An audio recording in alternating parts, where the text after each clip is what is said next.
네, 이 국지적인 리스크이긴 합니다만 이것이 이제 글로벌로 확대되느냐의 여부는 글로벌 안전 자산들이라고 대변되는 가격들을 몇 가지 봐야 되는데요. 미국의 국채 가격이라든지 아니면은 달러화, 일본의 엔화, 그리고 금 같은 것이 이제 안전 자산으로 분류가 되죠. 근데 현재 동향을 파악해 보니까 오히려 일본의 엔화는 약세입니다. 그리고 또 미국 국채 같은 경우나 달러라든지, 그리고 달러는 지금 동경환시에서는 조금 유로 대비 강세인데 그렇게 큰 동향을 나타내고 있지는 않습니다. 오늘 저녁에 뉴욕 증시가 열어봐야지 안다는 것이 중론인 것 같습니다. 일단 국제 안전 자산들은 아직 큰 동요가 또 없다는 거 한 번 더 알려드렸습니다. 자, 시장 속으로 좀 더 들어가 보도록 하죠. 스몰캡 공략주라는 타이틀이긴 합니다만 일단 시장의 전문가로서 전체를 많이 보는 건 우리가 지금 했지 않습니까? 종목들을 좀 봐야 될 것 같은데요. 유화증권의 최성환 애널리스트가 나와서 자세히 이야기해 주시겠습니다. 안녕하십니까? 네, 안녕하십니까? 자, 먼저 오늘 기업 공부를 원래 하려고 했던 내용은 좀 이따 자세히 또 보도록 하고요. 네. 시장에서는 이런 이야기가 나오면은 항상 대변되는 것이 쭉 흑백 논리로 찢어놓지 않습니까? 네. 남북 경협주는 안 좋을 것이다. 그리고 반면에 방위 산업 쪽은 좋을 것이다. 네. 관련주들을 묶어가지고 막 들썩거린단 말이죠. 이것이 올바른 현상인지는 저도 잘 모르겠습니다. 시세는 시세에게 물어보라는 증시 속담은 있는데 올바르지 않는 것 같아서 이 최성환 연구원이 보시기에 이런 현상들은 어떻게 보십니까?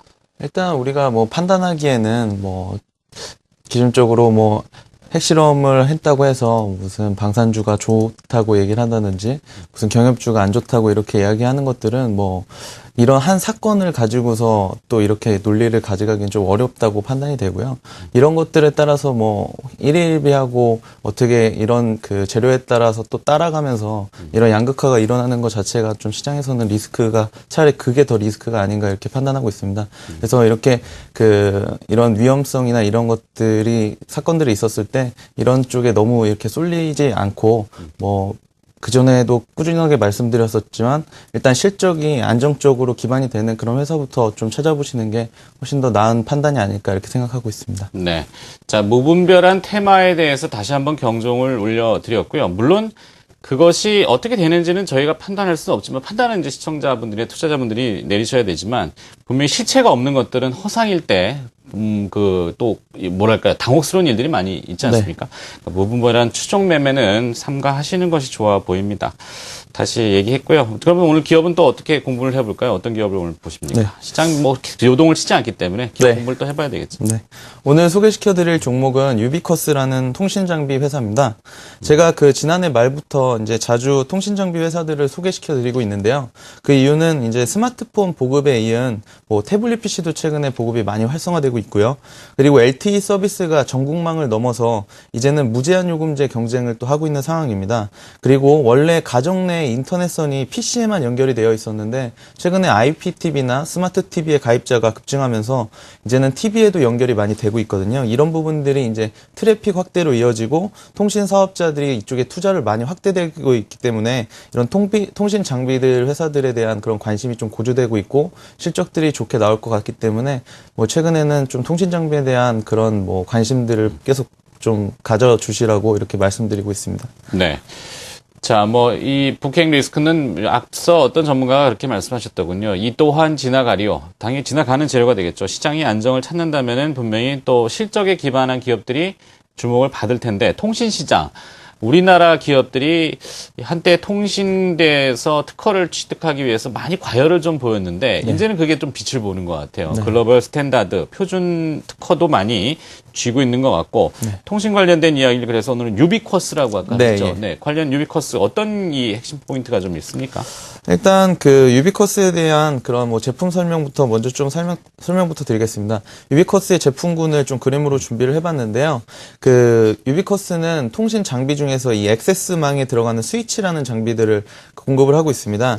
유비쿼스의 주요 매출 품목은 통신의 뼈대가 되는 백본망과 이 뒤에 있는 백본망과 그리고 이 가입자를 연결시켜주는 이 액세스망에 들어가는 장비입니다. 이 장비는 망 고도화 작업에 쓰이는 필수 장비로서 과거에 우리가 FTTH라고 해서 그 집까지 이제 그 광 케이블을 연결하는 그런 작업들을 하면서 급성장했었고요. 매년 교체 수요가 발생되는 시장이기 때문에 안정적인 성장을 가져가고 있습니다. 현재 유비커스의 장비는 이 가입자 그리고 액세스 집선망에 일부 공급이 되고 있고요. 이번에 그 대용량 백본 스위치 장비를 런칭하면서 이 엣지망과 코어망 쪽에 조금 그 많이 그 분야를 확대하고 있는 그런 상황입니다. 이 중상위 전화국에서 사용되는 장비는 그 아직까지 대부분 시스코 같은 외산 업체들이 독점하고 있었던 시장인데요. 최근에는 이런 국산화 움직임들이 보이고 있어서 뭐 유비커스라든지 다산 네트워크스 같은 이런 스위치 장비들이 수혜를 좀 많이 보고 있는 상황이라고 보시면 될 것 같습니다. 네.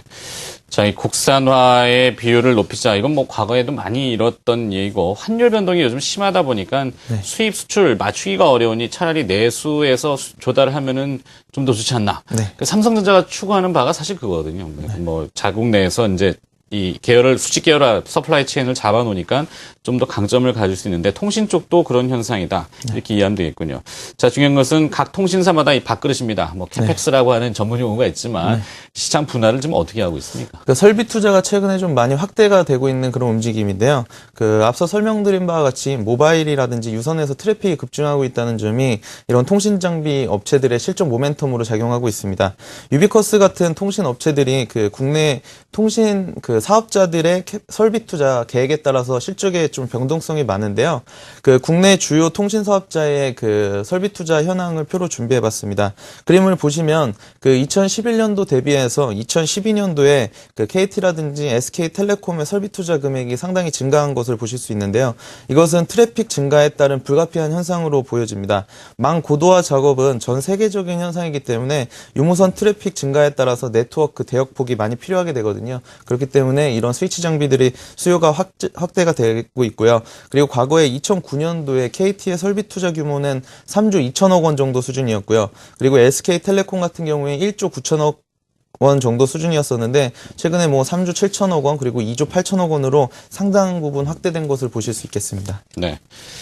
자, 우리가 자주국방이라는 얘기를 많이 하게 되는데요. 사실 지난번 그 통신위성인 나로호를 성공한 것도 결국에는 보이지 않게 우리가 또 국방위성을 분명히 추진하고 있는 걸로는 가늠이 됩니다. 뭐 사실 확인 여부는 나중에 봐야 되겠지만 이렇게 통신 기술이라든지 위성 기술을 조금 더 접목하는 것은 신정부 들어서도 ICT에 대한 투자를 확대하겠다고 하지 않았습니까? 네, 맞습니다. 이걸 유비쿼스하고 연결 지은다면 연관성이 좀 있습니까? 일단 정부에서는 올해부터 그 인프라 고도화 전략의 일환으로 그 SDN이라고 하는 분야에 그 연구개발비 80억 원을 책정했는데요.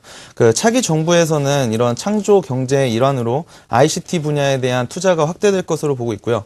언론 발표에 따르면 지금 뭐 차기 정부 출범 이후에 SDN의 대규모 투자 논의가 진행 중이라고 하고 있습니다. SDN이라는 건 뭐죠? 그 우리가 SDN이라고 하는 것이 이제 소프트웨어 정의 네트워크라고 그 소프트웨어 디파인드 네트워크라고 하는 그런 용어인데요.